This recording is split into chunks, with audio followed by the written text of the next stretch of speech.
भारत पर आतंकवादी हमलों में पाकिस्तान का हाथ नहीं होने का नाटक करना बंद कर दो।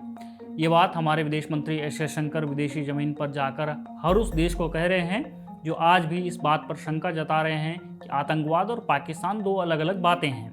ये बात भारत में बैठे उन लोगों पर भी लागू होती है जो पाकिस्तान और आतंकवाद को अलग अलग देखते हैं।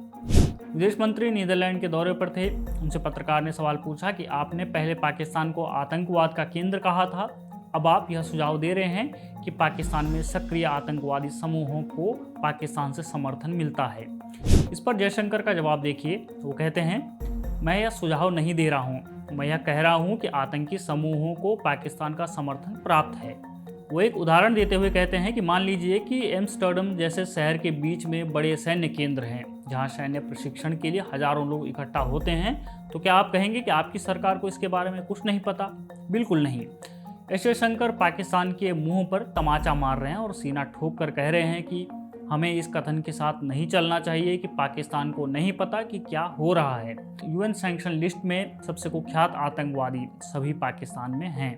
वे बड़े शहरों में दिन दहाड़े काम करते हैं, उनके एड्रेस मालूम हैं, उनकी गतिविधियां मालूम हैं, उनके आपसी संपर्क मालूम है। इसलिए ये दिखावा न करें कि पाकिस्तान इसमें शामिल नहीं है।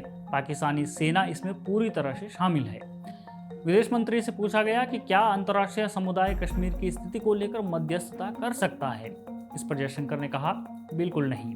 यह दो देशों के बीच का द्विपक्षीय मुद्दा है और मुद्दा भी अवैध कब्जे को लेकर है, यानी पीओजे को लेकर, जिस पर पाकिस्तान ने कब्जा किया हुआ है और उसे यह जमीन असली मालिक को वापस करनी चाहिए। असली मालिक कौन?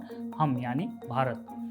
असीम मुनीर, जिन्हें अभी फील्ड मार्शल बनाया गया, उनको लेकर एस जयशंकर ने कहा कि वो धार्मिक कट्टरपंथी है। आपको याद होगा, आसिम मुनीर ने पहलगाम हमले से पहले अपने देश में एक भाषण दिया था कि हम धर्म से लेकर जीवन शैली तक हर मामले में हिंदुओं से अलग हैं।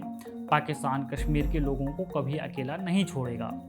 एस जयशंकर ने अपने इस इंटरव्यू में कहा कि मौजूदा तनाव को बढ़ाने के लिए धार्मिक एंगल को जानबूझकर शामिल किया गया। पहले आसिम मुनीर ने और फिर उसी लाइन पर पाकिस्तान समर्थित आतंकियों ने। इन दोनों के व्यवहार के बीच स्पष्ट रूप से कुछ संबंध है। उन्होंने कहा कि दुनिया को यह भी देखना होगा कि पाकिस्तान का नेतृत्व विशेष रूप से सेना प्रमुख एक अति मजहबी दृष्टिकोण से प्रेरित है।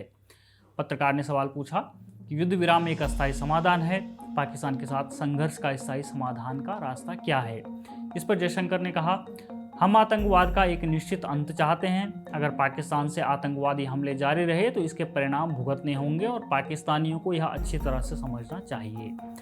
इससे इतर पश्चिमी दुनिया में चल रही हलचल को लेकर भी एस जयशंकर से सवाल पूछे गए, जिनके जवाब आपको सुनने चाहिए।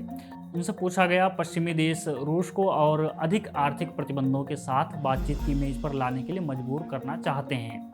भारत ने अभी तक रूस पर प्रतिबंध क्यों नहीं लगाए हैं? इस पर विदेश मंत्री एस जयशंकर का जवाब है कि प्रतिबंध संस्कृति अंतर्राष्ट्रीय संबंधों को बनाए रखने का एक पश्चिमी तरीका है। हम राष्ट्रीय प्रतिबंध नहीं लगाते हैं। एस जयशंकर यह बात कई बार दोहरा भी चुके हैं कि हम पश्चिमी परंपरा से अलग हैं, जिससे आप अपनी स्थिति दूसरों देशों पर नहीं थोप सकते हैं। भारत के मित्र देश, जिसने हालिया भारत पाकिस्तान संघर्ष में खुलकर भारत का साथ दिया, उस देश पर प्रश्न पूछा गया कि दक्षिण अफ्रीका जैसा देश, जिसका औपनिवेशिक इतिहास भी है, गाजा संघर्ष की निंदा करता है, तो फिर भारत ऐसा कुछ नहीं कर सकता है। इस पर हमारे विदेश मंत्री कहते हैं कि मैं ऐसी विदेश नीति का संचालन करता हूं जो हमारे राष्ट्रीय चरित्र और हमारे राष्ट्रीय हितों के अनुकूल हो। आपके तर्क का पालन करते हुए मैं यह भी कह सकता हूं, यूरोप हमारे जैसा व्यवहार क्यों नहीं करता? यह एक अच्छा विचार होगा। यानी आप हमें क्यों बताते हैं कि भारत की नीति यूरोप के जैसी होनी चाहिए? यूरोप की नीति भारत की जैसी क्यों नहीं हो सकती है? यह हमारे विदेश मंत्री का निर्भीक रूप है। उनकी हाजिर जवाबी का लोहा आज हर मंच पर माना जाता है, चाहे बात पाकिस्तान को जवाब देने की हो या चीन से कूटनीतिक संतुलन साधने की। वो अंतर्राष्ट्रीय मंचों पर भारत की स्थिति को दमदार शब्दों में रखते हैं। उन्होंने यह साबित किया है कि एक विदेश मंत्री का काम केवल रिश्ते बनाना नहीं, बल्कि देश का स्वाभिमान बनाए रखना भी है, जो हमने आपको इस वीडियो में बताया। आपका इस पर क्या कहना है, आप हमें कमेंट बॉक्स में ज़रूर बताइएगा। तब तक के लिए बने रहिए हमारे साथ और देखते रहिए द पैम्फलेट।